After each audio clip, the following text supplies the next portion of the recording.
Great, Vinay. Over to you, Jayesh. We are good to start? Okay. Okay. Good evening, all the guests, esteemed client, and welcome to yet more interesting and special episode for me. And I'll tell you soon why special episode for me. As you know that at Motilal Oswal, wealth management knowledge is the primary tool we use in our quest of understanding how the market works, how the various factors work, how the economy works. And I think whether political, geopolitical, or various aspects we try to cover and bring you speakers and the subjects which help you understanding all these things which helps market or understand all the levers in the market which functions well for us to understand and has impact on our lives either through investments or through business or through other various parameters. So in this context today we bring a little different topic and a different speaker for sure and different topic, and I can assure you that end of his presentation you all will be sure that this topic, though it is different, but how relevant it is to one, India as a country, second, all of us as investors in our country, and in the global boundaryless world, which of course COVID has proved all of us to be. So yes, we are talking about China. We are talking about India's conflict with China. The speaker tonight has done a lot of research, and you'll be amazed. I don't want to take thunder away from spelling out anything. I had privilege to attend one of his sessions, and there's a lot of data, a lot of insights which I got, which as an Indian I was not aware of and not proud of till now, till he brought those to light. So that's a difference. I'm sure tonight he will make to all of you. So of course, the current or outgoing president, Mr. Trump, when we were talking about how the counting is going on, brought this to the whole world. We only heard about China stories about how they become superpower, how they become manufacturer to the world, and how they have built or developed their infrastructure, and today has become a leading authority or leading producer to the world, as well as their aspiration to become superpower. And in that context, they've been put a long-term plan in place, which all of us have only heard about or heard only positive side. I think not many of us, and I think it was all credit to Trump that he brought it in first time in front of all of us that, how is China behaving and how one has to start controlling their aspiration. Otherwise, in this whole race of becoming superpower, how they will have influence on many countries and including people like us now who have some shared boundaries. So he made this subject famous by his trade war and other things. And I think today we will all we have more insights towards that. So that's about the subject today. About the speaker, why I said it is special is an old friend of mine. We worked together many years ago. He's a veteran who's been on both the side whom I'm addressing today. The first side is all of you as a client, and second side is my colleagues at Motilal Oswal Wealth Management. So Karan has been our side of the table for 2.5 decades. He's worked with various leading financial services firm in a senior capacity, firms like Goldman Sachs, Franklin Templeton, Axis, Aditya Birla Group, and Tata Capital. And why he's special is he's done which we all wealth manager preach to our clients, that plan your goals, plan and work towards achievement of your goals. So I'm very proud to say, this is the only friend of mine who has done that. He's achieved financial freedom. And I was telling him sometime back when we connected, I just learned about a new concept in one of the podcasts which I was hearing, called time billionaire. For all of us wealth managers on financial services professional, when people talk about millionaires and billionaires, we only talk in terms of money. But this concept which was introduced to me is called time billionaire, which basically gives you freedom when you get up in the morning to decide on which way you want to spend your time. So you spend your time as you desire. And my friend here has been able to achieve that in his current avatar. And now since he's decided to get out of, I call it rat race like majority of us, so now he's doing spending his meaningful time. And all of you who follow him on Twitter, if you're not, please follow him. He's like a avid marathoner, has now become avid tweetite. He does a lot of tweets, and as he calls, his calling is sprint. I think he wants to reach pinnacle of his health in next 10 years time. So he does focuses lot on sports, lots on fitness, drinks coffee, goes for long drives. and puts all these tweets for people like us to us for us to feel bad and again keep thinking when I'm going to get out of this rat race. And that's why he's special today. And we welcome all of you, Karan, to this inciting session. And I'm going to be your moderator. Whatever during his presenting questions, as my colleague Vinay says, please type in on Q&A session. We'll try and address as many questions as possible. So Karan, in first 45 minutes to 60 minutes, we're going to take through his presentation, which is very, very interesting. And I can assure you, none of you are going to move from your chair. And post that, we will have Q&A session, which I'll moderate, and we'll try to answer as many questions as possible. So welcome, Karan, to this webinar, and over to you.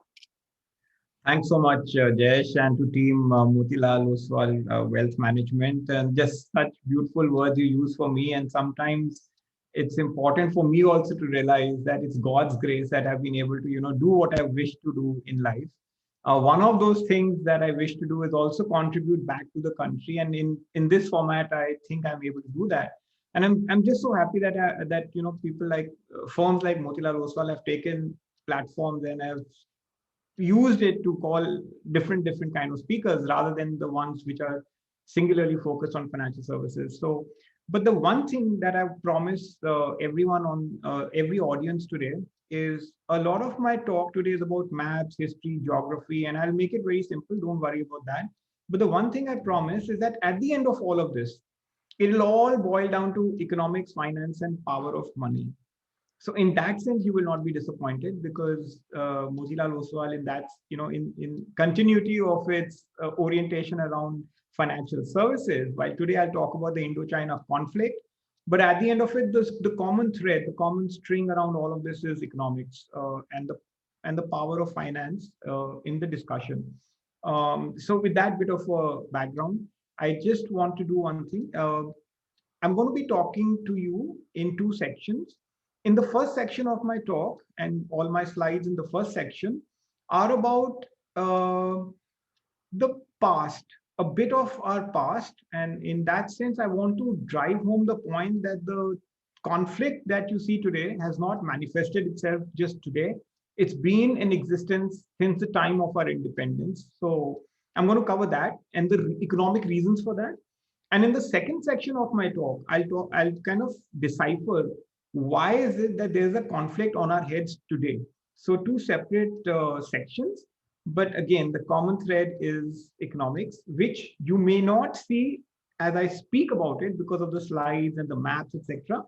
But I assure you, at the end of it, it'll all come together. So just give me 30 seconds. I'm going to put on my slides for all of us to refer to.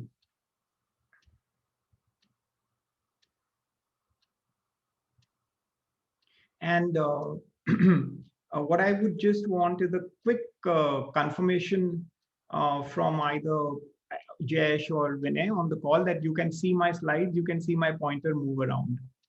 If any one of you could just give a quick confirmation on that. Yeah, Karan. Yeah. I can see the pointer and I can see your slide. Okay, excellent. So I'm going to start now. And like I said, it's very important to delve a bit into history for two reasons. A, we must know how, as a country, we built ourselves over the last 73 odd years since independence. The history will also come in use because it will kind of set the foundation for what I speak in the second section, which is why is the conflict so abrupt today. So while I'll go on to the slide, I just want to set the tone also about another aspect. India, as a country, now independent for 73 odd years, but what we tend to forget or don't realize is that over 1,000 years, this nation has been ruled. 300 years of the British era, and prior to that, 700 years of the Mughal era. And so in totality, it's about 1,000 years that India has not been an independent nation in the way that you see it today. So for everyone on this call and for every, your own extended family, friends, I think we're very, very, with gratitude, this 73 years of freedom that we've earned with such great difficulty, we must cherish every moment of it and kind of make sure that the last 1,000 years are never repeated again in the history of this country. So with that background, I want to straight dive into my slides. And remember what I said, at the end of it, I will make sure that the entire narrative has an economic agenda, because that is exactly how it is. But I will use a lot of maps to kind of reach there. So please bear with me. And in many ways, do follow the pointer, because I would use the pointer at different occasions to kind of illustrate my points. Okay, so this is India, beautiful nation where we are all citizens. Hindustan, Bharat, India, whichever way you look at it, that's the nation you and me live in. Today, a lot of you all are calling in from Mumbai, Pune. Some of you probably calling in from Delhi and other parts, Bangalore. So that's where a lot of you all are calling in from. I'm based in Delhi. I used to be in Bombay for 20 odd years, but then came to Delhi. I kind of like Delhi. It's a nice city. This is where I am based today. Um, I've also spent a lot of time on this purple patch up here called Jammu and Kashmir. My dad was a fighter pilot. He served in the Indian Air Force. For 6 years, we were posted in Srinagar. So I've seen this city, location, the state slightly more in depth. So a little bit of my formative years, 6 years is not too much, but at least I have an orientation around Jammu and Kashmir. And in that era, how it kind of sets the tone for my own foundations about Jammu and Kashmir. We're going to be spending a lot of time, at least the next 2 3 slides. I will talk a lot about Jammu and Kashmir. It's very important. Obviously, there is so much talk around Jammu and Kashmir, but I'm going to do a deep dive into the physical map of the state and explain some things around it. So that's Jammu and Kashmir for you. There are 2 3 things I want to talk about India. Very obvious things, but we tend to overlook them. We are the only nation in the world which has an ocean named after it. There is no country in the world which has an ocean named after it, the Indian Ocean. Just shows the vastness of this nation. There's another thing which is very interesting. We are the only country actually which is referred to as a subcontinent. I mean, obviously, because it's a larger extended neighborhood, but and it is true. Actually, we shouldn't look at India as a country. We should look at it as a continent, because it is much more complex than a continent. In my own opinion, and at least the little I've seen of the world, I think India is more complex than Europe. At least in Europe, the difference between, I mean, there are obviously countries are very, very different, but there's subtle differences. But in India, there is no subtle difference. Uttar Pradesh and Karnataka have diametrically opposite views on virtually everything. And so, in that sense, India is a complex nation. And we must, I mean, intuitively, we all know that, but I still wanted to bring that out. And it's also complex and large and like a continent, because, again, things that I'm sure you all are aware of, but I just want to reiterate that Gujarat by population is bigger than Italy, and Uttar Pradesh by population actually is bigger or equal to Brazil. So we've India is a summation of many countries, and it can't. It's it's like the United. It's like the unification of many countries put together. So that's India. We also have got two things which not many people in the world have. We have not very friendly neighbors. Two not very friendly neighbors on our western borders is Pakistan, and on our eastern borders, northern and eastern borders, is China. So two not very friendly neighbors. And just let me explain what I meant by that. Um, since our independence, we've already fought 6 wars with our neighbors, whether Pakistan or China. Yes, 6 wars. So when I say 6 wars, now people don't tend to realize that in less than 88 decades, we've already had 6 wars. That's practically one conflict every decade. That doesn't make sense for a nation which is peace loving and has really not had an expansionist agenda around its armies. And it got me thinking: is how could a nation like India already have fought 6 wars? And the wars are in 1947, uh, the attack that the Pakistanis did on Jammu and Kashmir. We fought a 40, so 47, 62 when the Chinese attacked us, 65 when Pakistan and India fought again. We also fought a very short conflict in 67. Not many people are aware of that, where we took on the Chinese and actually pushed them back. They lost 350 odd soldiers. We won that short battle, but not much is spoken about it. In fact, many people are not even aware that we won a battle against the Chinese in 67. Then we fought another war in 71 with Pakistan, 99 in Kargil. So that's a total of six.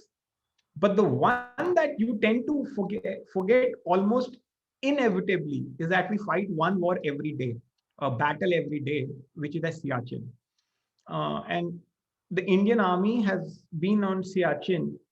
And I'll talk about Siachen in detail, but I just still wanted to bring it out right now. The Indian Army has been at Siachen, the highest battlefield in the world, since 1984. And that's almost 35 years. We've never been moved out of that. No one has been able to dislodge us from Siachen. And like I said, I'll talk about it. But I'm just giving you a bit of a background that in 70 odd years, already six wars, 1,000 years of rule between the British and the Mughal Empire. So this 73 odd years of independence, highly cherished and kind of to be kept, very, it's to be cherished and protected. The other thing I want to share with all of you is, again, something we tend to overlook. We never had borders with China to begin with up until 1959, because all our borders were never with China, they were always with Tibet. And it's something uh, that it seemed that we've forgotten about it. Up until 1959, we never shared borders with China, we shared borders with Tibet. And in the history of the two countries, India and Tibet, in written history for centuries, there is not a single conflict. You can check that out. In fact, it's the other way around. The Indian community and the Tibetan monks and the Buddhists were very, very closely knit. So forget having a war, it almost was brotherhood, which completely changed after 50, 54, 55 onwards, and then 59 when the Chinese rolled into Tibet. So that's a little bit of a background, which I just wanted to set. And like I said, I'll spend a lot of time in Jammu and Kashmir. It has been the source. I mean, it has been the center of conflict, and it seems to be like the fountainhead of a lot of issues that we tend to be talking about. So that's the next. That I'm going to spend a lot of time in Jammu and Kashmir, but that was the background. So let me just get straight into my next slide. The second slide I want to talk to you about is a country which is, like I said, our neighbor. This is the map of Pakistan. I don't know how many of you on this call have been to Pakistan. It's not a very easy country to get a visa and go to. If you're a businessman, possible. If you're a visitor, slightly difficult. And there are other reasons why you probably wouldn't have gone to Pakistan. Like I said, not a very easy country to get visas for. But today, so this is the map. I want to focus on two, three places in Pakistan. I want to start my focus with this light brown area called Balochistan. Now, every state or name that I keep saying from here onwards, I just want you to register it. And remember that on this call onwards, in the future, you'll hear this many, many times. So it's not the first time and the last time that you hear these city, states, names. Over the next year, 2 years, 3 years, 5 years, you'll hear a lot about all of this. And the first place I want to start with is Balochistan. This is Balochistan. It's in the thick of news these days. First of all, Balochistan is disputed.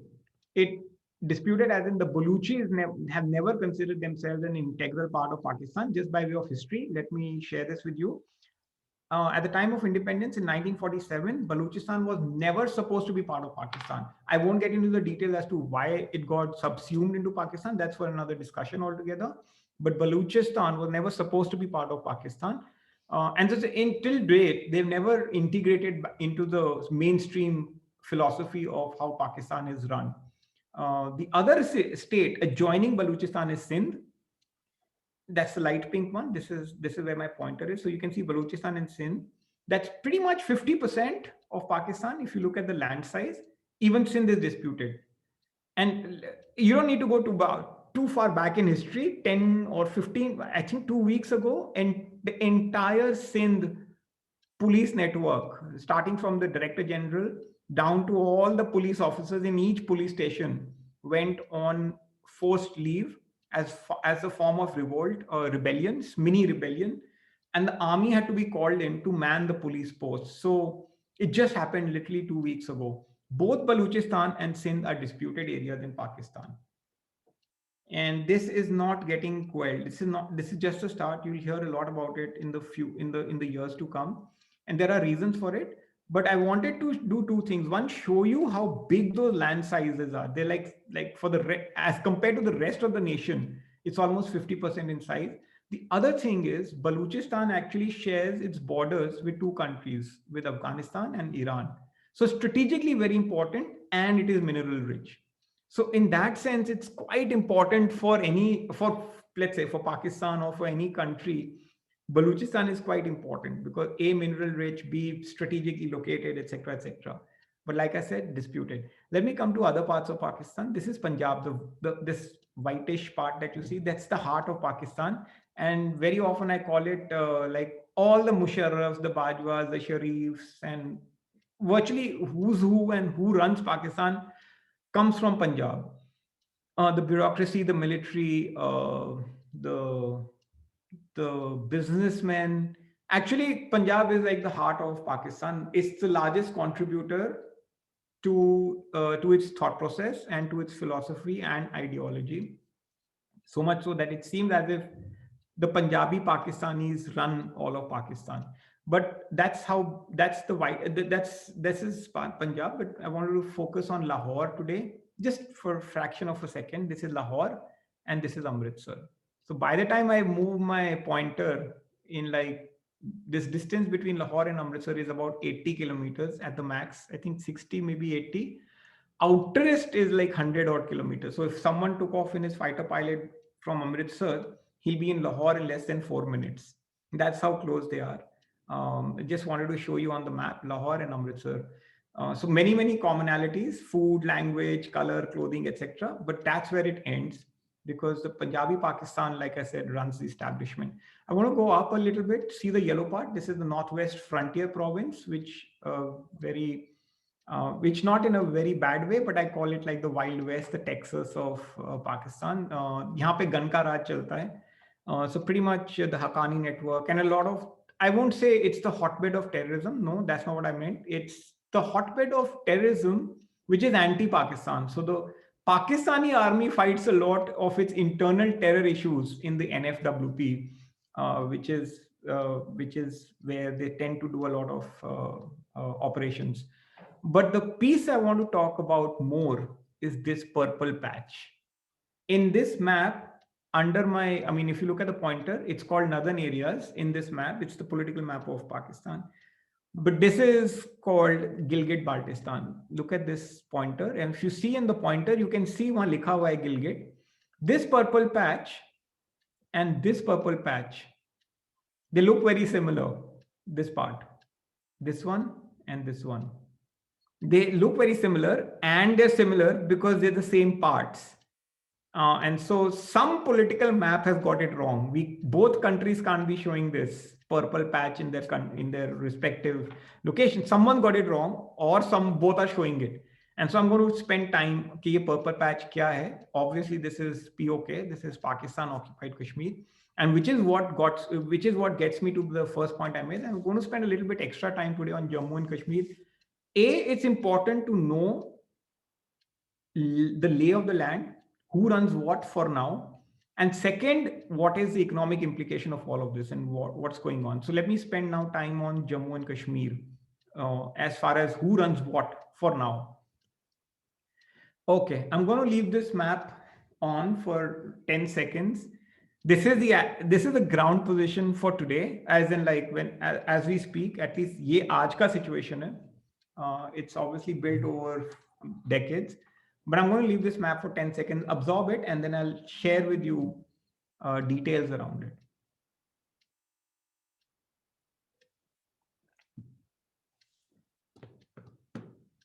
First things first, what you'll notice is from the actual map that we see, the way we have been, the way you and me understand Jammu and Kashmir, this is what we understand it to be.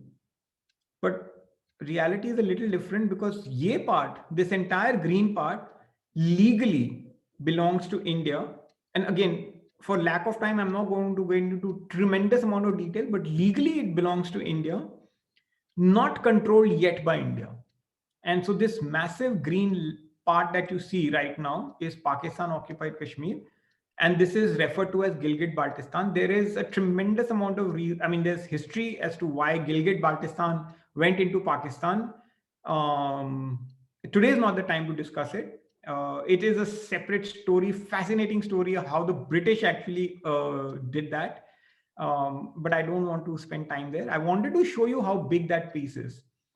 And legally, by all by in the United Nations, legal transfer of land is it's like saying that ye hai mera, but mere paas control nahi hai. That's exactly what this green piece is right now. And it's not small. It's a pretty large part of the Jammu and Kashmir state of Jammu and Kashmir. That one is right now with Pakistan. I want to take you to another piece, this red part. This is Aksai Chin. ये part भी हमारे पास अभी नहीं है. This is what we lost in 1962. And very famously, Nehru's words in Parliament about Ladakh, that not a blade of grass grows here. He was referring to Aksai Chin. We lost a pretty large chunk of our territory in the 1962 war. But since that war is discussed so often, I want to highlight something which typically we tend to forget. The Indian Army has seen operations like I told you six wars. So मैंने आपको वैसे ही बताया था. But the Indian Army took part in World War One, in World War Two, then 47, then 62, 65, 71, 99, Siachen. 62 is the only war that India ever lost. Never has the Indian Army ever lost any battle apart from 62. And 62 is replayed to us time and again as if it was as if that is the reality, that the Indian Army lost 62 and that's how it is. No, that's not true. We've never lost. 62 was an exception. And I want to spend 2 minutes on the 62 war because after tons of reading that I've done, and by the way, I've spoken to tremendous amount of researchers and people like Maruf Raza, Iqbal Malhotra, great researchers who've written books around it. The more I read about it, the more it is very clear that 62 was a political blunder. I think it was a much bigger political blunder. And I don't want to make a political statement here, but the reality is in 62, the Indian Army was terribly equipped, didn't even have winter clothing, poor ammunition, barely had the equipment. We were in the middle of the Jeep scandal, just got out of the Jeep scandal. In 62, the defense minister Menon and Nehru, the prime minister, actually asked the Indian Air Force to stand down and the Indian naval machinery to stand down. Let me give you an equivalence of what that means. It's almost like 2020. We're now eyeball to eyeball with China at Ladakh, and the prime minister of this country tells the Indian Air Force to stand down. It's as bizarre as that. Now, I'm not cooking this up. It's all in written history. You can read it whenever you want to. It's not a political statement. It's a state that we had to go through. I wonder why. I think the fear was the war will get escalated. Well, the war did escalate and we lost Aksai Chin. So it's one of those bizarre scenarios where India lost a war. But the lessons we learned from 62 were immediately applied in 65. We won 65. I spoke about 67. We won 67, pushed the Chinese back. We won 71. We won 99, and we are in Siachen. So, the only positive I can take from the 62 debacle was that many things we learned, and we not really committed those mistakes again. Okay, so that was a bit of a background around 62. I want to tell you something else on this map, which is quite interesting. Please look at this sliver of red. बड़ा area नहीं है, मगर है important, and it's carved out from the green. So please look at it. ये actually POK का part था, ये red area, और ये very, in a gesture by the Pakistanis as a reward to the Chinese for winning or fighting the 62 war. Just after 62 ended, this valley is called the Shaksgam Valley, and I'll talk about it in subsequent slides. There is a reason of its importance. It's very important, this valley. It's the Shaksgam Valley. The Shaksgam Valley, which was part of, let's say, the Gilgit-Baltistan POK, was taken and given to China as a gift in 63. The, so imagine the absurdity of it. First of all, legally, POK is not meant to be with Pakistan, fine.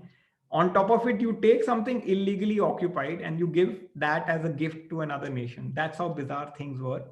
And in 63, it was ceded to the Chinese. It's the Shaksgam Valley. For people on this call, it's very important. I must share this. Shaksgam Valley has the highest number of glaciers in the world. Roughly 250 glaciers are in just this red part. So it's kind of in the summers the source of I mean, it's the starting and the source of a lot of water, and it's important. Like I said, subsequently I'll talk about it. I also wanted to, last thing on the slide, show you where Kargil is. This is where Kargil is. Kargil is not here. It's not. It's not on the edge of the international border. So, by the way, this is in many ways this is supposed to be our international borders, but Kargil is here, line of control. So the Kargil war was fought here, not here. So this is Kargil, and the Kargil war was also fought under very, very tough conditions. Since I'm on this topic today, and I don't mind spending an extra minute, it involves the defense services, so I must bring it out. 99 was fought again under very, very tough conditions. The Vajpayee government had instructed the Indian Army and the Indian Air Force. So he gave the green light for, take your decisions. But the only one thing he said, do not cross the LOC.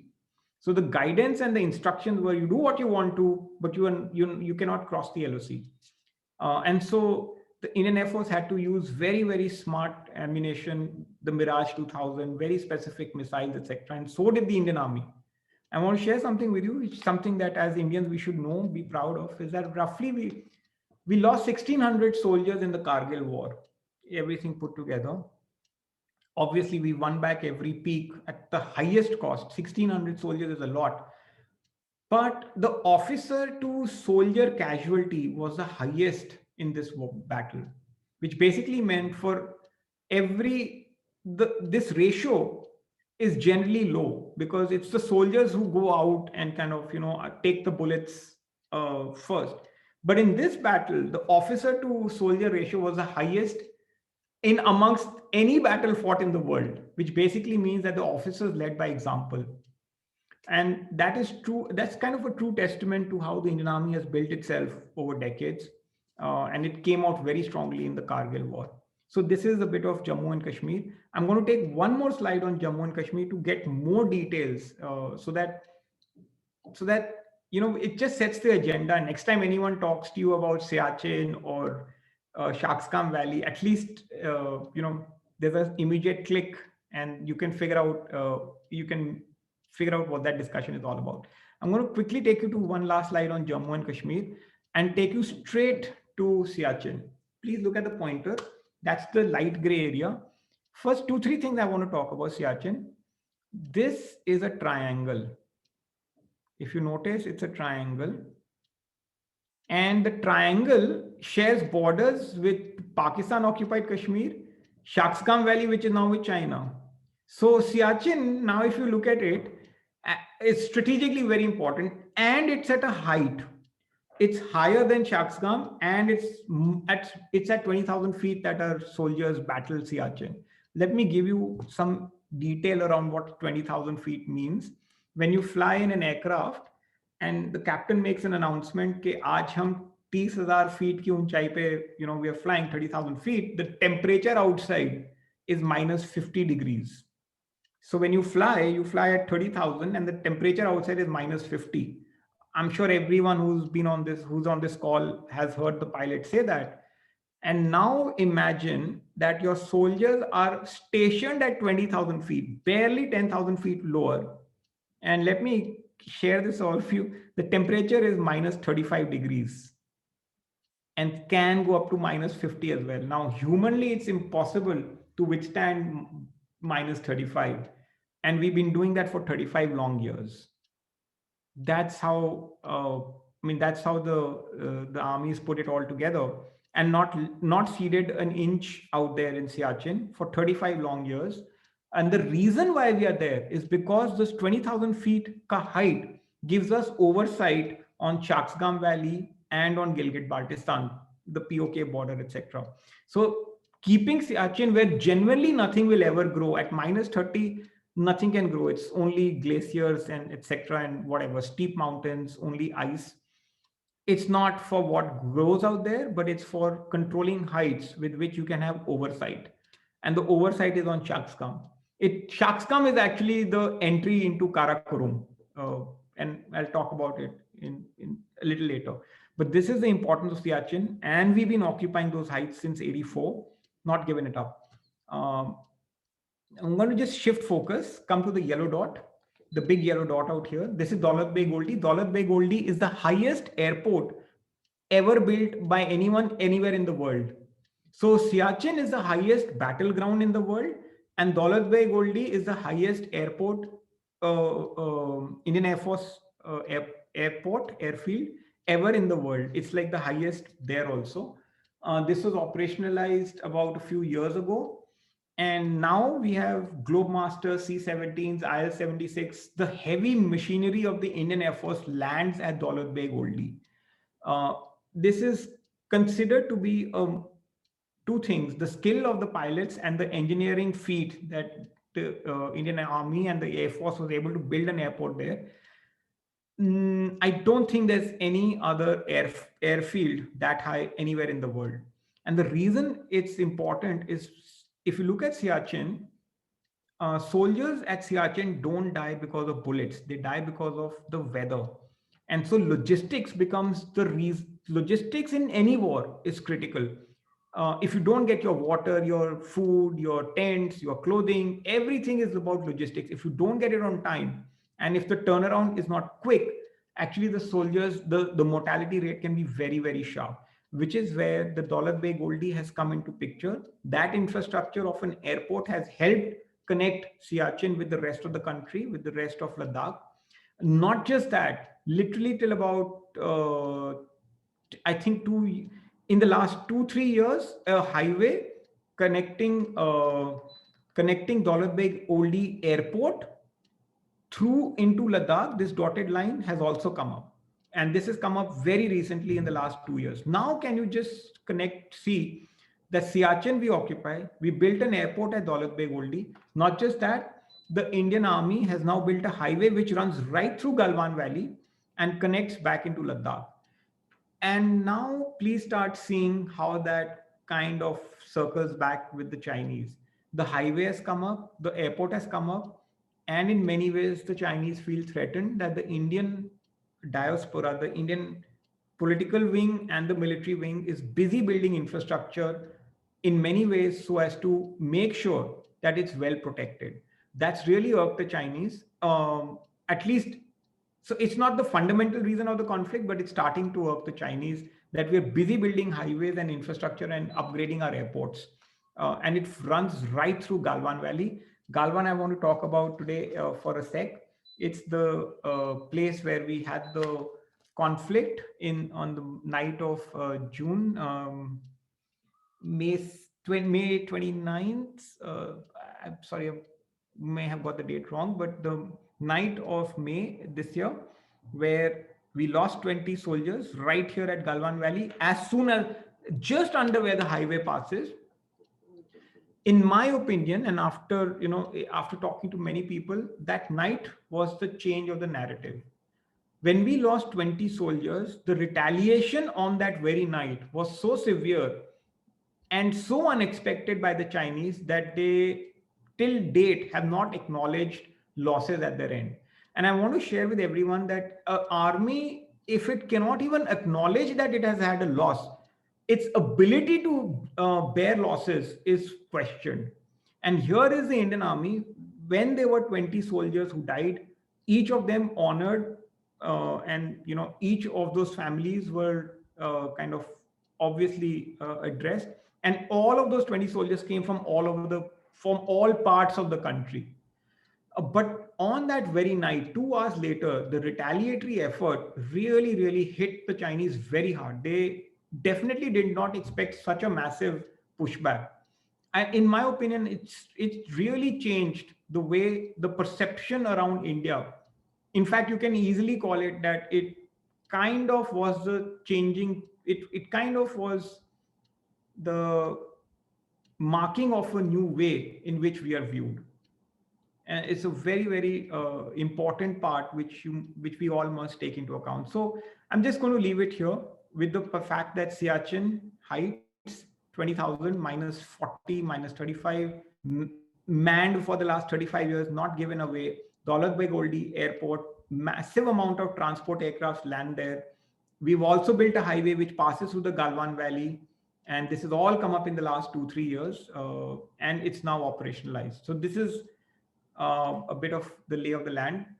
I've just, before I skip to the next few slides, just wanted to remind everyone that why am I talking about all of this? Why am I talking Baluchistan, etc., and Gilgit? Just these are important. You will hear a lot about this. Just by way of a reference, in one of the Independence Day speeches, Prime Minister Modi referred to Balochistan and said, "Baluchi hamare dost hain." And in, I think 2 years ago, or in the previous Independence Day speech, he actually went and said, "Gilgit Baltistan hamara hai." So suddenly, in the last 3 years, the Indian political establishment has started making um, claims, or at least pointing out claims that we've not done in the past, and that is important. That has an economic significance. But I wanted to remind you that those overtures in the public have already started. So let me get to the next slide. People often think that our conflict with China is on the Western front, which is at Aksai chain and stuff like that, which is true. We are obviously, this is where the current conflict is in this part of the world, but we are also in conflict with them at three different locations. One is, which is central sector, Himachal Pradesh and Uttarakhand. We share a bit of a border with the Chinese. It's a small border, 540 odd kilometers, slightly more clearer border. But here too, the two armies are now eyeball to eyeball out here. And the third sector, which is the maximum dissonance, is actually the eastern sector, Arunachal Pradesh. And I just it's very it's that from a Chinese point of view, Arunachal Pradesh is South Tibet, and clearly as citizens, we understand India. Arunachal is an integral part of India, but it's been the third area of massive conflict. So we're not just fighting out here; we are also here and in Arunachal Pradesh. So that's a bit of a wider zoom out, if you please, on some of the disputed areas. Wanted to spend 5 minutes or less than 5 minutes on the map of China itself. I'm sure many of you have traveled to China, business, profession, whatever. But I wanted to show you the map in a slightly different perspective today. First of all, um, largely, if you look at, let's just look at China proper to begin with, the bulge. A lot of the cities are around the seas, and that's quite obvious, whether it's Shanghai, Guangzhou. It's very obvious that a bulk of the core of China is around its seas, and the seas. So, for example, the East China Sea, Yellow Sea, South China Sea, etc., etc. So it's quite obvious. It makes sense because seas were kind of the trade routes, and so many cities came in. That's part. I mean, that's true for the entire world. But if you look at beyond this, China out here is a culmination of two different countries altogether. They annexed Tibet, like I said, in 1959, and they took over Xinjiang province. I mean, so they literally took over two countries, two pieces, put it together, consumed it, and this is why you see China the way it is today.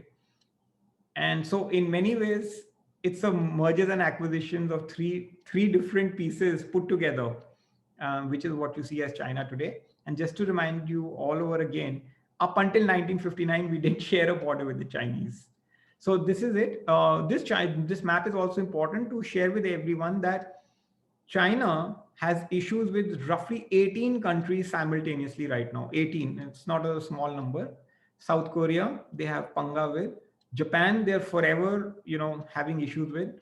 Taiwan is considered to be one China. Taiwan, in the opinion of China, is Chinese, but this is the hotbed of all conflict right now, and I will tell you why later.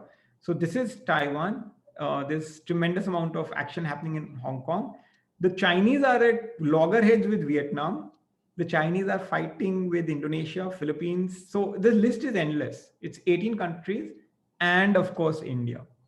But this is where the juggernaut tends to come and stop. And this is where it stopped right now. Because in Asia, if at all there is a country that can take on the combined strength, the strength of the Chinese, it seems as if it would be India to take them on. It's not going to happen in isolation, and obviously a lot of work happening in the background. So this is a bit of the map on China. Let me come to the next map.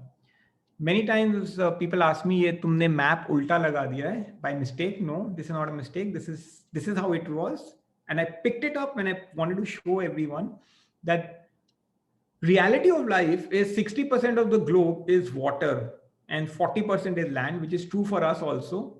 And for any country to become powerful, it must control the narrative on the seas. That's true for any superpower. It's true for the Americans today, which claims to be, which is a superpower. Of course, it is economically powerful, but the fact of the matter is that the U.S. Navy is the largest in the world. And just to give you perspective, they have 10 aircraft carriers. The uh, well, in India we now have two, and the Chinese have two. That's how disproportionate the two navies are. Of course, there are many other strengths that other countries have. Indians have many other strengths. The Chinese have many other strengths. The Chinese have some 71 submarines, which is pretty large. But what I just wanted to share with you is that to become a superpower, you have to control the seas. You control the seas to control trade. And this is true for the Americans today. It was true for the British for 300 years. The sun never set on the British Empire, which is not because of their armies, but because of their naval presence. Also true for the Spanish and the Italian armadas, the Spanish armadas, the Portuguese, etc. So you can see that even in our case, the vastness of the sea and the influence that India needs to project on the seas is very, very critical. And it's not just, and so this is very important for all of us, that we must also recognize it's just not important to be fighting out here. When I say fight, I mean bolstering it here or here. It's very important to have a sphere of influence on the seas as well. And the reason for it is trade. And from every subsequent slide from here onwards comes the point that a lot of our discussions from here onwards gets onto trade, economies, finance, money. And the reason is this. It looks like a bit of a busy slide, but I wanted to share with all of you, which in the Western world is known as a string of pearls. The Chinese have never acknowledged it, but this is what they've been busy doing in the last 20 years. Let me show you what they've been doing. Please look at my pointer right here. It's star number 1. And star number 1 all the way down to 2, 3, 4, 5. You can count. I'll show you the importance of that. But these are places where the Chinese are busy building or have already built naval bases or runway strips for aircraft, military aircraft to land. And they've built it on islands, or they've created man-made islands. All of this has happened in the last 20 years. So they've been busy encircling many countries in the South China Sea. You can see 1, 2, 3, 4, 5, 6, 7. 7 to encircle Hawaii hua hai. Till about 6 years ago, they started encircling India as well. When they built port facilities in Burma, in Bangladesh, they also helped Sri Lanka build Hanbantota Post. And then they've got Gwadar out here in Pakistan, 12, 13, Djibouti, and then 14 out here. The point I'm trying to make is that, refer to my previous slide. If you want to control the world, control the seas. And it's very important for India to demonstrate that influence. The reason is trade. But the Chinese have done that very effectively, at least in the South China Sea. Here they've ring fenced by way of infrastructure. And so many people, many observers, many researchers have come to the conclusion, or at least for now, that the Chinese have built tremendous amount of infrastructure, military infrastructure around the South China Sea and East China Sea, and which is why they're at loggerheads with Korea, Japan, Indonesia, Vietnam, Philippines, etc. So much so even a little bit with Singapore. But when it came down to 7, 8, 9, 10, then you are right smack in the Indian influence, in the Indian Ocean region. And by the way, all of this had started getting created, but in the last probably in the last 4 to 5 years, each of these pearls on the string have been plucked out. For example, in the current Sri Lankan regime, in the current Rajapaksa government, the Hanbanpota port has not been given to the Chinese. It's been either the Americans will build it or India is coming out with money to fund further infrastructure. Same thing, Bangladesh, Sheikh Hasina has signed MOUs with India to rebuild its port facilities, which the Chinese were busy building. Same thing in Burma. The Chinese were busy building port facilities in Myanmar, in Burma, taken back, come to India. So much so that the army chief Naravne was in Burma till 2 weeks ago. We've given them a submarine. In Bangladesh, we've signed port agreements. In Sri Lanka, we've just given them, I think it's a $750 million project that we've just won. And on top of it, it's the other way around, that the Indians have reversed it in the last 5 years. And in fact, we are busy building infrastructure now in Madagascar, in Seychelles, and Maldives. And so, in a response to the string of pearls which the Chinese have been busy building, the Indians have now started looking at this entire region, building. In Mauritius, we're building airstrips. Maldives, we now have got the closest foreign policy relationship in decades now with Maldives. Of course, it was always strong, but it's gotten stronger. And Madagascar, so much so that it's kind of got reversed, that India has built its own network of a necklace of diamonds, such that to protect the trade routes. By the way, all of this has come up in the last probably not even four, in the last 3 to 4 years. And the reason why I'm sharing all of this with you, and the importance is trade routes. Whatever red you see out here are maritime trade routes. So I'm going to repeat this again for the advantage of everyone, because this is very important to understand that while the Chinese have ring fenced South China Sea with a lot of military hardware, they started coming under they started building in naval military infrastructure right under our noses. So much so that they built something in Sri Lanka, but it's now being plucked away. Sri Lanka का मैं आपको एक example देना चाहता हूँ. Do you remember what happened in the 60s? Uh, the Cuban Missile Crisis. It's very important. It's just something that we tend to forget. What Cuba was to America, Sri Lanka became to China, India, because the Russians put nuclear weapons right under the noses of the Americans in Cuba. And that led to the Cuban Missile Crisis and to almost World War III, and perhaps a nuclear standoff between the Soviet Union and the Americans. And pretty much the same thing happened to us. I'm just giving an equivalence. The Chinese built some form of infrastructure, and they actually did dock nuclear submarines. And docking a nuclear submarine is almost it's a big thing. And it did dock nuclear submarines in Sri Lanka. Yet in the last 4 years, all of this has been kind of dismantled to a very large extent, and India is now busy building its own infrastructure so as to counter what the Chinese have done in our area of influence. So that said, the reason for all of it is because of the trade routes. So these are the maritime trade routes. And on top, the yellow piece that you see out here, this entire thing is the One Belt, One Road, the Belt and Road Initiative, the pet project of Xi Jinping.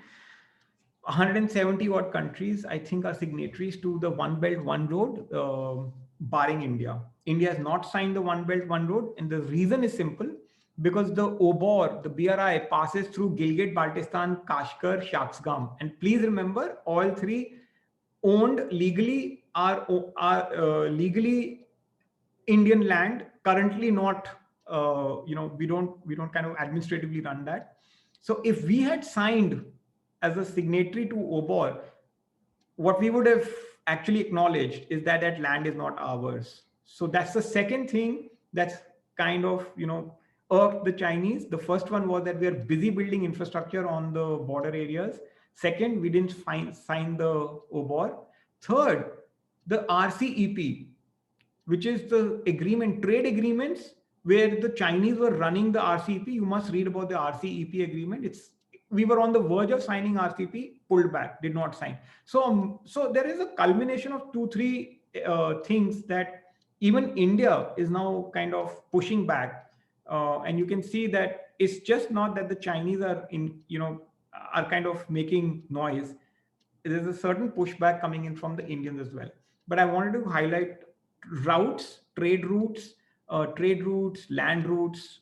And the reason for that is this particular photo.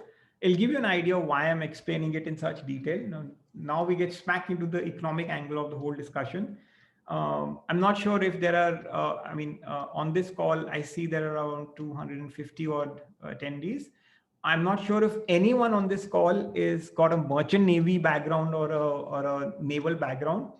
But if anyone does, then I just want you to assume, or for everyone, let's just 250 of us assume that we are the captain of a merchant navy oil tanker.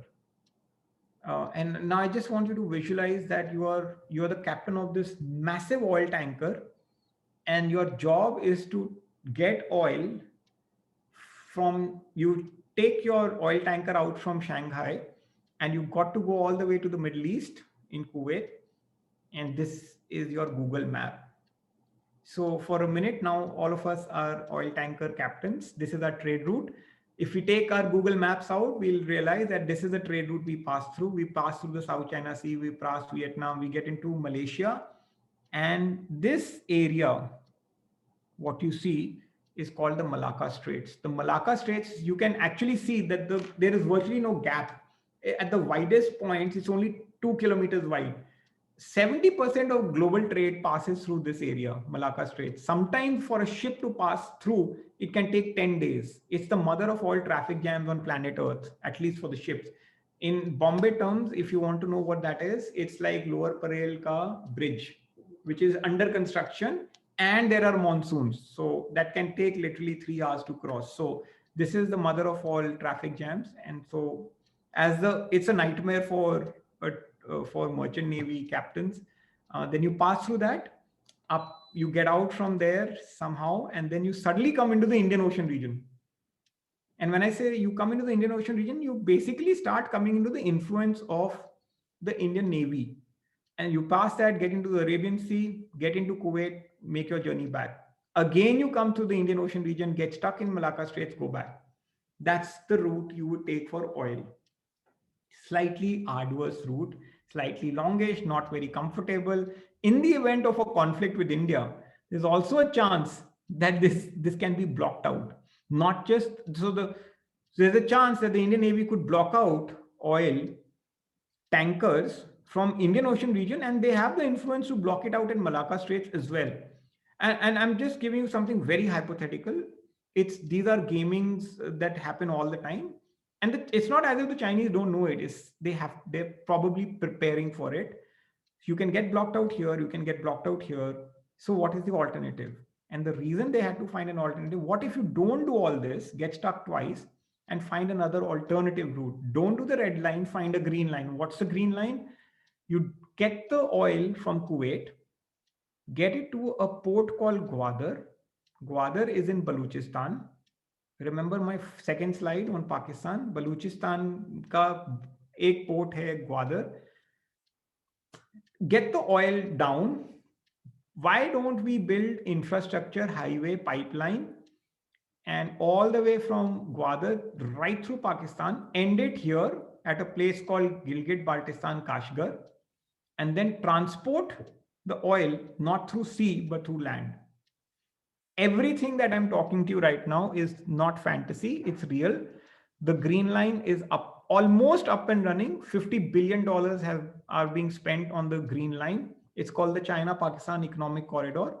It's a $50 billion investment.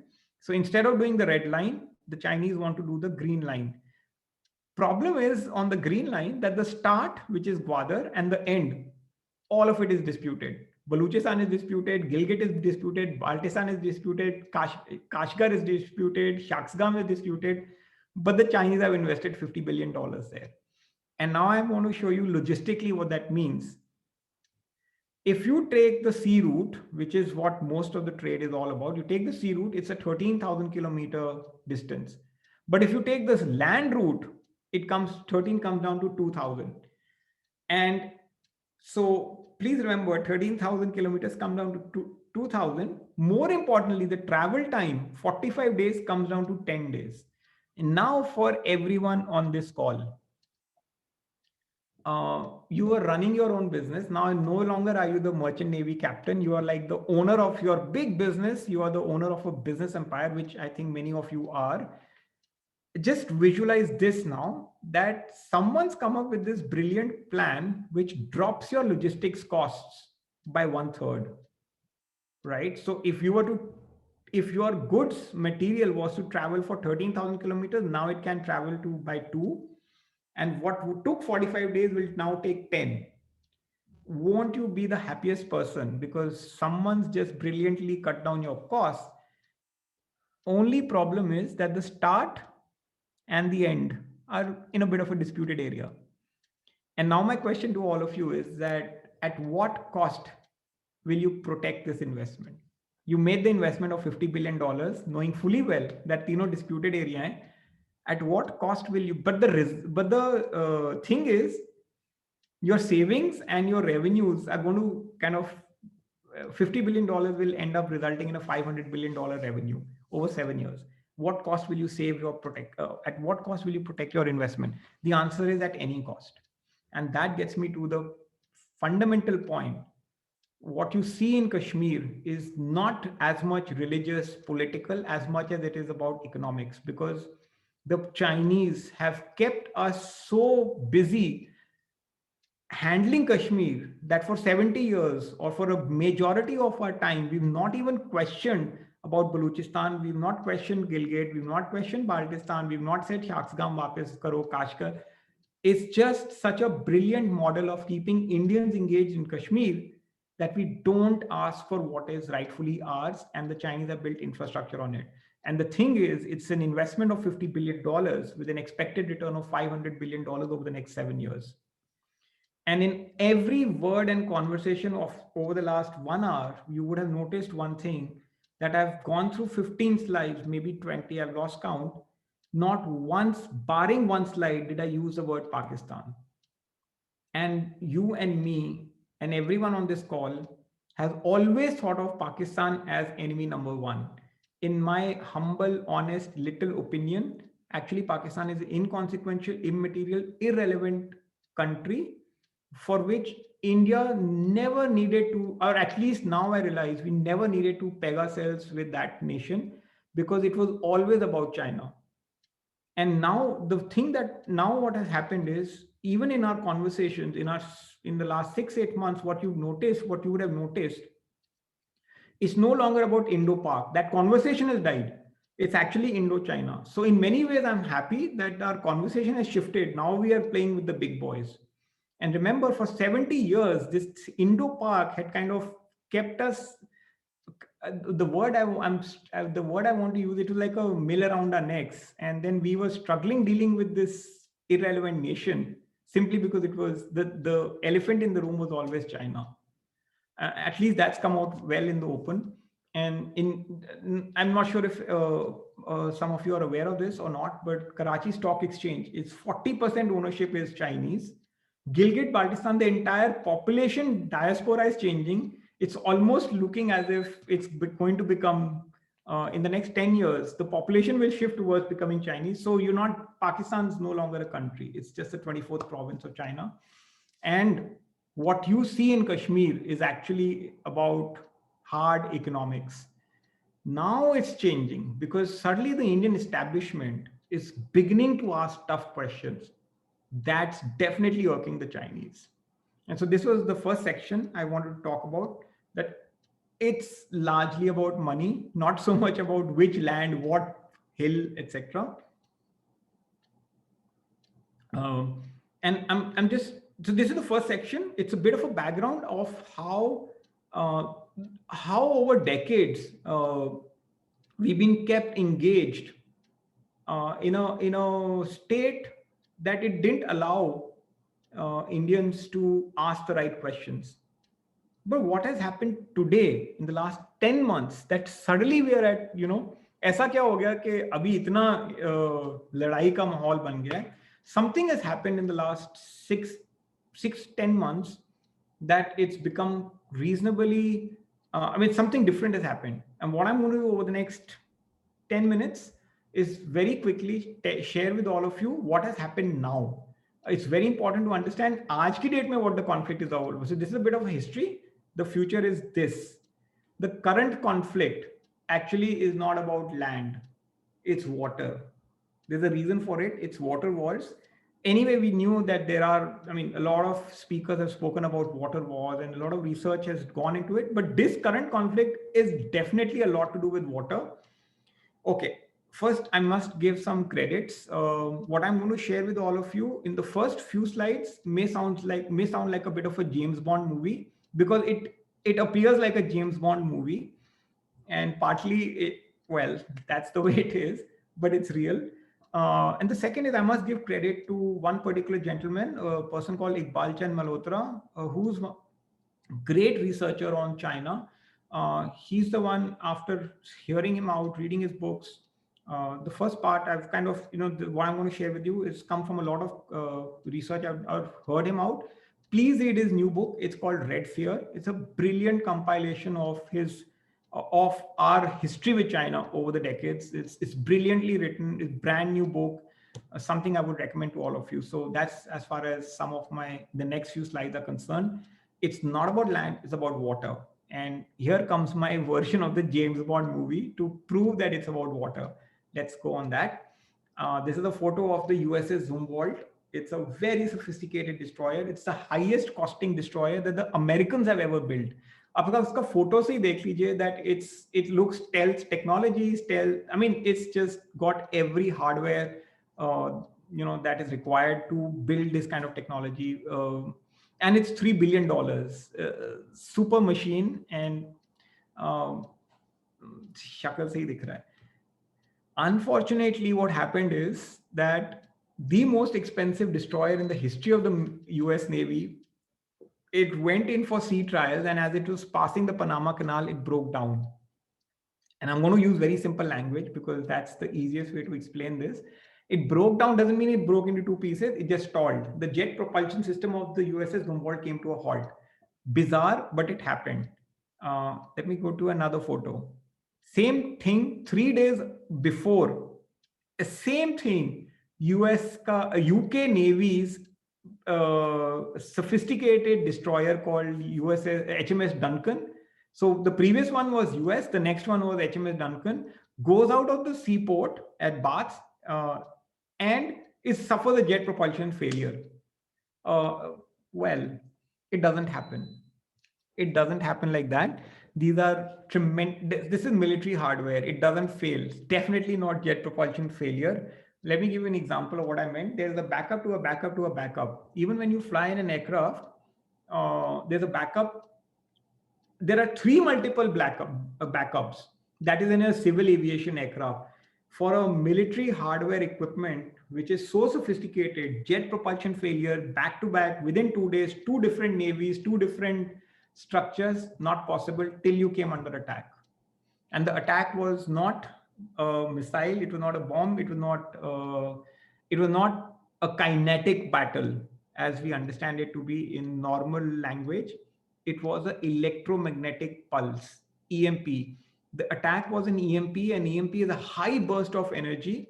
And what happens in that high burst of energy is that circuitry, semiconductors, microchips, all of the hardware, when attacked under EMP, burns out.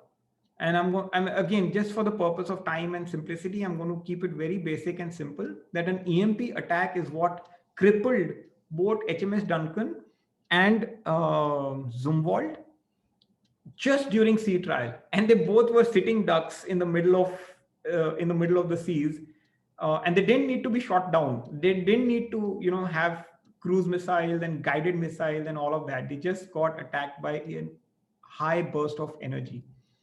Now, when that happens, it would obviously ring tremendous amount of alarm bells in the defense departments of both these countries. Audit hua, सब कुछ हुआ to figure out ये क्या हुआ, and then they realized that they came under attack, EMP, and the attack was kind of seen by to as if the EMP attack was from China. And again, very simplistically put, I don't want to get into too much detail out here, just that the EMP origination of that attack was from Chinese sources. When that happened, there was tremendous amount of deep work that got into figuring out what happened. And this, the result is what I'm going to show you, is that suddenly the Americans and the British, certainly the Americans, did not ever acknowledge that their ship came under attack. Neither did the British, but they definitely acknowledged that China used tiny chips to infiltrate US companies. So the way that they acknowledged is, please read this article on Bloomberg called The Big Hack. It's very recent. I think it's about a year and a half, 2 years old, roughly. How China used tiny chips to infiltrate America's top corporates. Uh, Amazon, Apple, you name it, it was all under attack. And the way the Americans figured it out is that the thing is that while circuitry is being poked, the Chinese were able to mask a microchip onto the main circuitry, which could actually relay back information.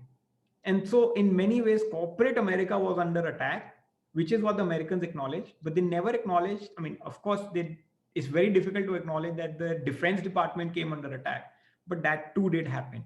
This created the biggest storm possible, and the result is that in the Trump administration, suddenly the blue-blooded, blue favorite, not like the most favorite nation in the world, which everyone loved, China, after 2016, if you now rethink and see how it's played out, the Americans stepped in, banned Huawei.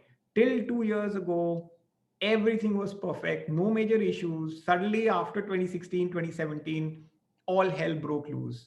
And the background was that the Americans had come under attack.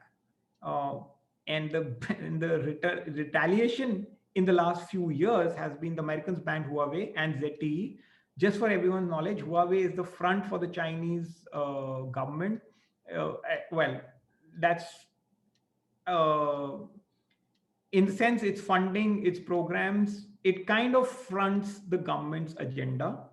And the Huawei ban was a massive ban. It started with banning Huawei from putting technology, but the ban got extended. The ban got extended in this form, that the Americans banned Huawei any access to microchips. Let me explain the importance to it.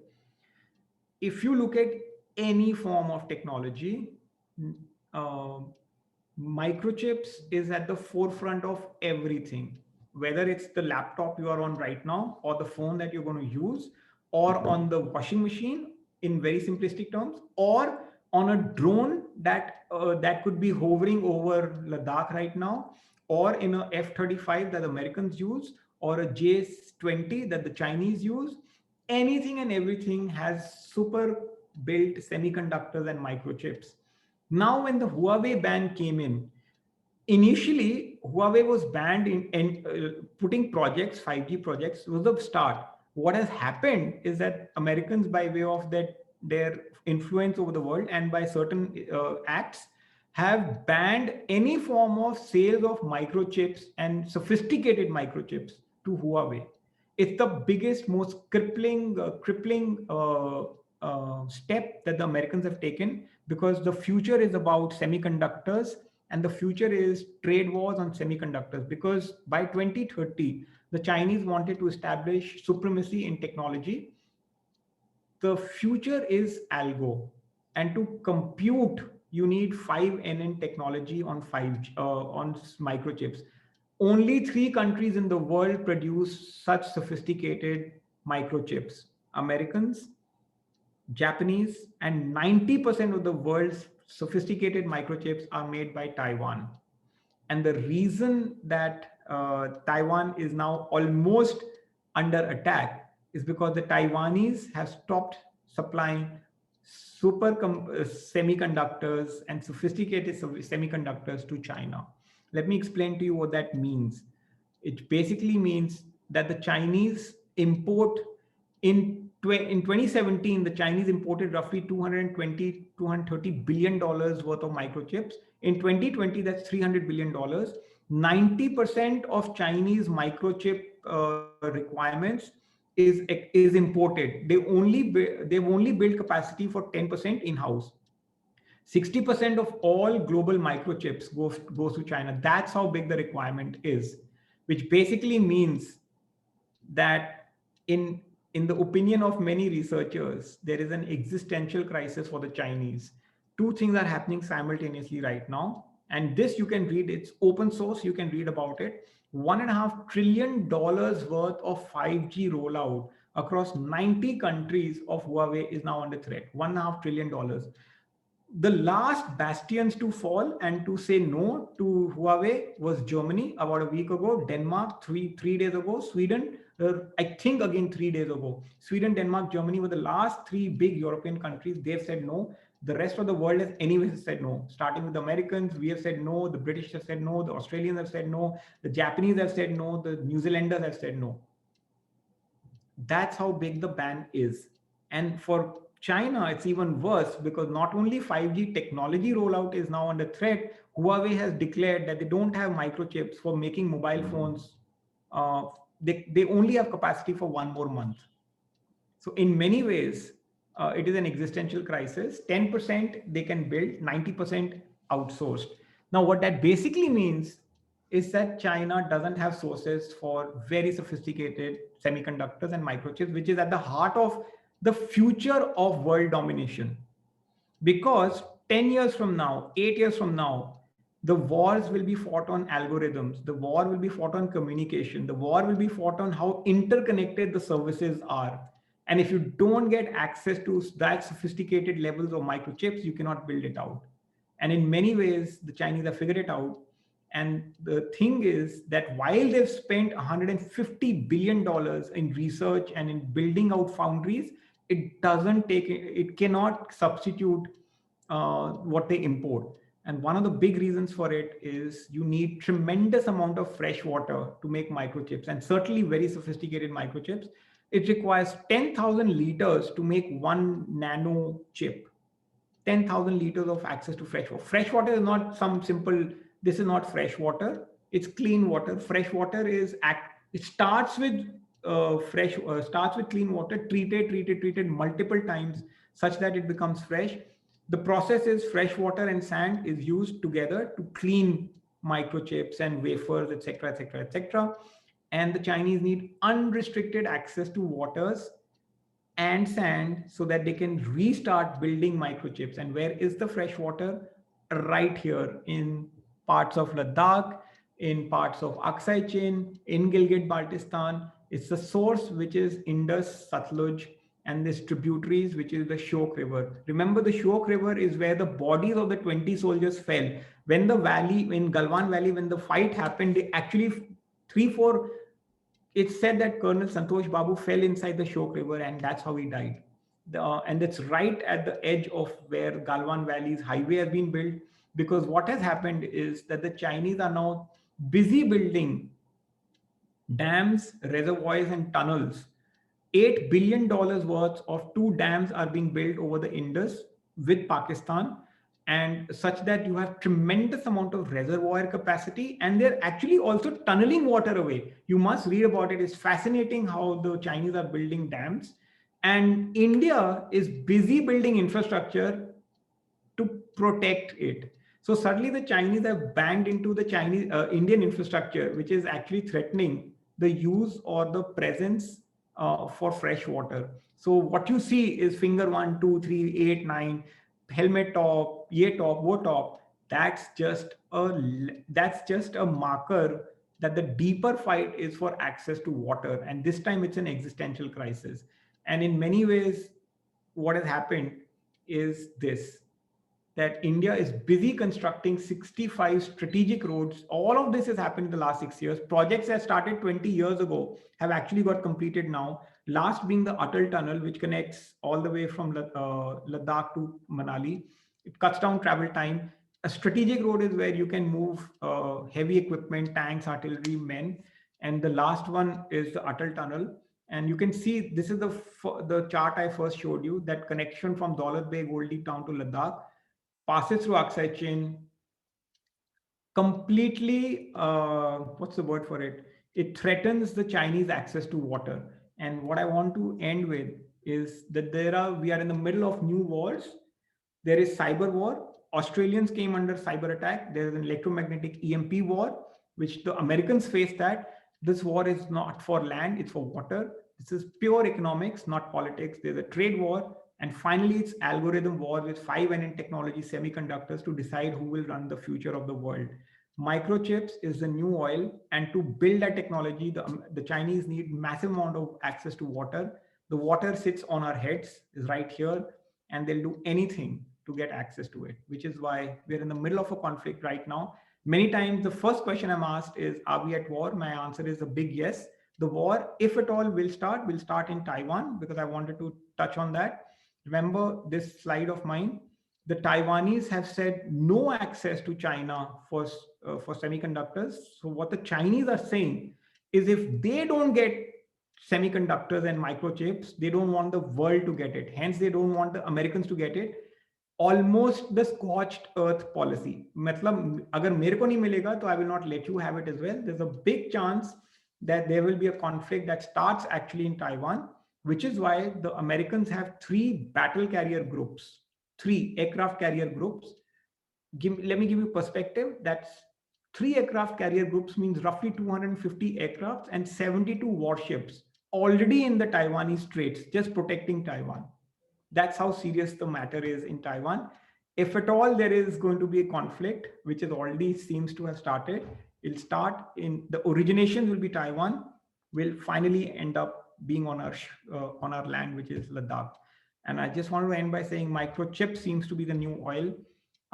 Happy to take any questions from here onwards. I know I've taken a hell of a lot of time, but I couldn't have done it without kind of setting the agenda, etc., etc., etc. So I'm kind of available on Twitter. You can look me up. I speak about it often, but happy to take questions. I'll give you a breather to, I think, sip a glass of water or your favorite coffee if you want. Wow, I think very, very well researched, and we've been getting a response and congratulatory messages on the kind of research and all this data you put together to build the perspective. So on behalf of all our clients, thank you, Karan. I think it's very, very well received, and as majority of them have said on the chat box, saying very well researched and nicely put presentation. So my congratulations to you on that. I think we'll start with few of the recent questions. So we'll have recency bias. Let me start with that. So the question comes from Mr. Gopalan saying, what about supremacy of US, India in satellite and monitoring? Sorry. What about supremacy of US stroke India in satellite and monitoring these issues? Yeah, okay. So it's a good question to start with. And I wanted to set the agenda also, since it's Q&A now, by India just signed the BECA with the Americans, I think 7-8 days ago.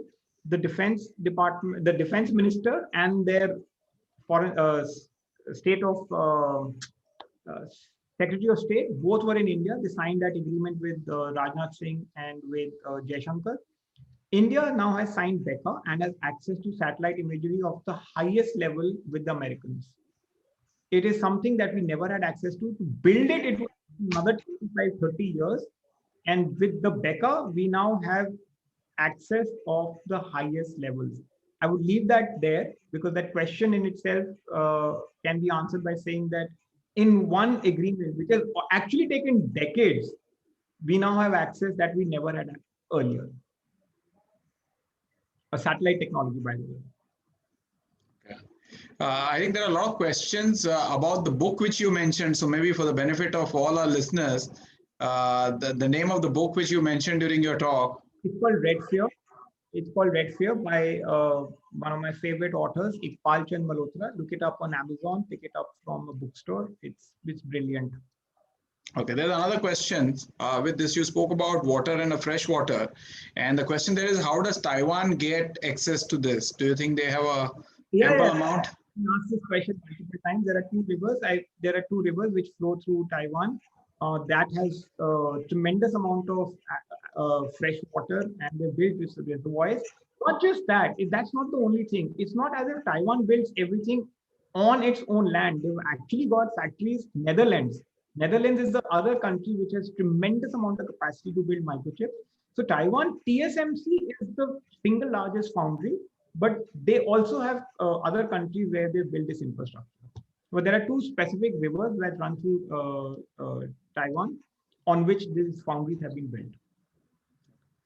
And as you in your presentation rightly mentioned that they kept us busy for a over longer period of time discussing internally with our politicians and around on Pakistan, all this meaningless discount because all this peace talk etc. If that's the more broad objective, it's not going to work, right? They're already under Pakistan is already under the debt to China. So what's your take on that?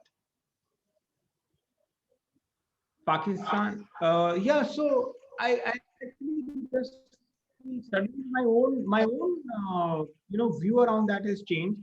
I've just stopped thinking of them as any form of threat. It's like I said, I think the words I use are rather strong, immaterial, irrelevant nation to our existence. It just they don't matter anymore. The only fact, I mean, the only place where they tend to matter. Can you hear me? Yeah, we can hear you. Yeah, we can hear you. Can you? The the only place where they tend to matter is if we had a two-front war.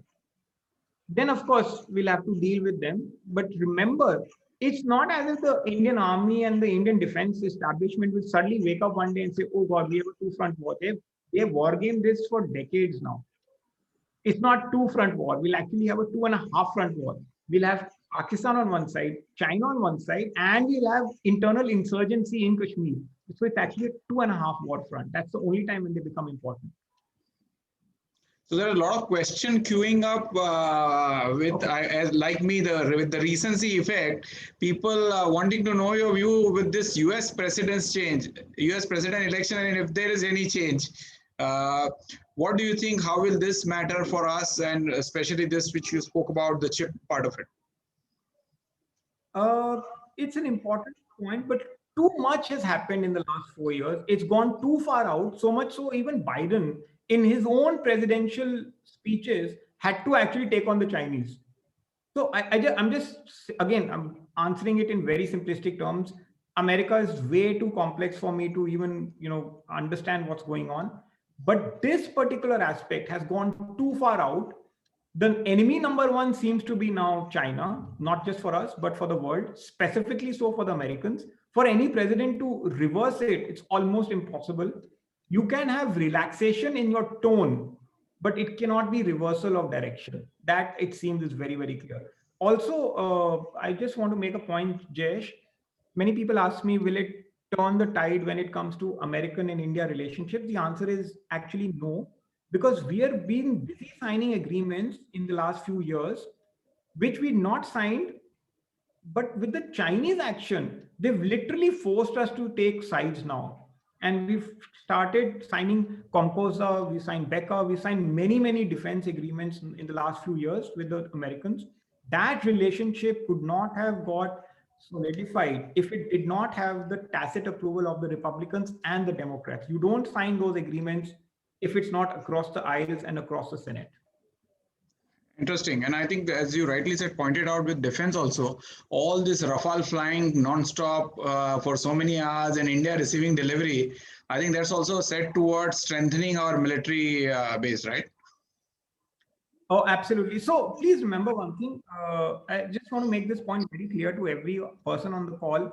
If we are in a conflict, we don't want boots on the ground. I mean, please remember, the Indian Army is the second largest army in the world.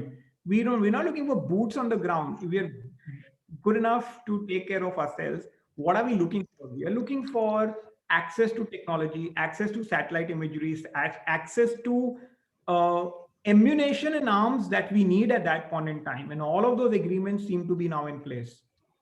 So just something I want to share with you.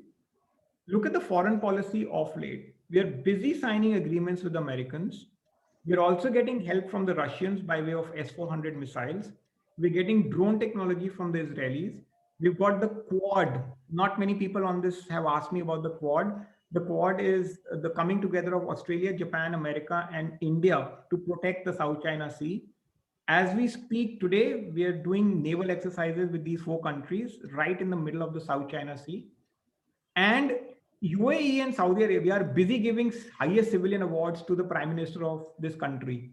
Now, if you look at the whole foreign policy piece that has come together, it's quite remarkable in a sense that the only country or countries that we seem to have issues with is China and Pakistan. Barring that, it seems as if the world's kind of coming together. I think Mr. Rajendra asked that question about the Quad, so it was in the queue. There's another group of questions which people are talking about. What's your take on what is Russia doing in all this? Is Russia taking side? Are they involved? Or what's Russia's role in this whole China thing? I must answer the question. After this, I'll take two questions from Shirish and Vishrut, who have asked me some very good questions. So after this one, I'll answer one from Shirish and Vishrut. The question on Russia. Russia is very smart. They've played it beautifully. Russia has used China to counterbalance America, and they've used India to counterbalance China. That's how they've played it. And by the way, they're supplying tons and tons of defense equipment to Chinese and to us both. So in a way, the Russians are pretty smart right now, and we need Russian help. We're getting it. We just picked up we picked up 29 MiG-29. We placed an order for MiG-29s with them, and they've given us access to S-400, which is the most sophisticated missile system. So they're playing it both ways: the Chinese to counter Americans and the Indians to counter China. It's fascinating. I'm going to answer this question by Sirish and Vishrut. Sirish's question is, it's a technical question. I'm not sure if I have the greatest of all answers, but I'll attempt. Was the EMP attack on destroyers through satellites? How did China do it? How was it detected? Apparently, India used an EMP called Kali in Siachen. Yes, Shirish, that's a great observation. It's not official, but it seems India did use Kali in Siachen. Yes, I mean there is no open source for it, and the EMP that you're talking about, it was detected obviously through a law. I mean, the Defense Department had to figure out what happened, and there's a hell of a lot of articles that I have kind of read. I can send that to you if you send me an email. I'll send that to you. The EMP attack was on the same lines as the Kali attack. That's correct. But remember, what I'm talking to you on this cannot be open source, it's not acknowledged. Part of what I'm talking to you right now, even Kali is never acknowledged, but that equipment exists. So I don't know if I answered your question. Kali exists, and the question you asked me on the attack, yes, on similar lines. Vishrut, your question is, so won't you say more than water, the fight is on sand or silicon, which is the main? Absolutely right, Vishrut. You need sand and you need water. And where are they abundantly available? Up there in the parts of Xinjiang, which is the province of China. There's a desert out there. In Kashgar, access to desert and access to water is both, which is why they're busy building a super secret, so to speak, super secret facility for microchips. And they're tunneling waters from Indus into Kashgar. So it gets access to water and it gets access to the sand. There's one more interesting question, Karan, which has come up, saying US is known for ditching the nations once their interest is served, and we don't have a choice. We can't change our neighbors. What do you think? How serious US is in this whole support to India or rest of the countries against China? Is that only commercial or it's beyond that? Oh, no. This is serious stuff. Okay, many people, actually, I want to answer this in another way. Think about this. I just want to answer this another way. I want to bring this slide out first. One sec. Please look at this slide of mine, which is called the New Wars. In all of this, there is not a single reference to a bullet. It's the future of all wars. Now, the Americans want to dominate the world as they've dominated it in the past, and they see that the Chinese are busy building intellectual, technological expertise to counter it. It's not what has already happened, it's what can happen in 2030. If the algorithm wars on technology have to be fought, they have to be prepared today. I don't think the Americans are in a hurry to ditch partners. It's a question of what does India want to do. It's very important, this point I make. Remember, a lot of people on this call may be a product of the non-aligned movement. It's in the 60s, in the 70s, post-Cold War. And rightly, at that point, the government believed that we should be non-aligned, and we started the non-aligned movement. India did not take sides. Please remember, it's not as if the Americans didn't want to take us. Everyone quoted us. The Soviet Union wanted us to take sides. The Americans wanted us to take sides. Is we didn't take sides because of the non-aligned movement. Yugoslavia, Egypt, and India were the only three countries in the world which said non-aligned movement. It's changing now. It's from here onwards, the political establishment in India has to decide to take sides now. And we're taking those sides in very tough conditions. Remember, if you take a side, then you actually say that the rest is not mine. And which is why I said that the foreign policy is playing out beautifully. We are in the Quad. We are also doing business with the Russians. We're picking up equipment from the Americans. We are doing business with the Israelis. So it's not easy dealing with it. The question to ask is, what is the side India will pick? And many researchers are now saying non-aligned ka time khatam ho gaya. You have to decide which side you want to go. So a very interesting question come comment by Mr. Rajiv Bhatia saying that, if we know this and we have to get our act together, and what do you recommend that as a businessman, what is that, in which way should one can support or help fight against this whole thing, and what we can do as an Indian? Awareness, just awareness. And the fact that trust the Indian diaspora, trust. I think the one big thing that, okay, let me just share this with everyone. One of the biggest shifts I'm seeing in India is we used to philosophically, ideologically believe in strategic restraint. You can look at strategic restraint in every form. Parliament attack happened, strategic restraint. 26/11 happened, mat karo kuch. Mumbai train attacks, Delhi attacks, everything strategic restraint. Now, the new way to deal with the world is offensive defense. I'm not saying something that I've picked up on my own. These are words that are now being used in the establishment, in the corridors of power. So from strategic restraint, it's shifted to offensive defense. And the thing about offensive defense is that if you hit me, I will hit you back. But if necessary, I will hit you back. I will hit you first. And that's exactly why post Pulwama, India did the Balakot strikes. We did the surgical strikes in 2016. We did surgical strikes in Burma. We've taken on the Chinese in Ladakh. We are busy doing Quad. We are signing agreements on so many fronts because offensive defense is the new way to handle the world. And you feel that this government has got their act together with regards to that? Do you have any view on that?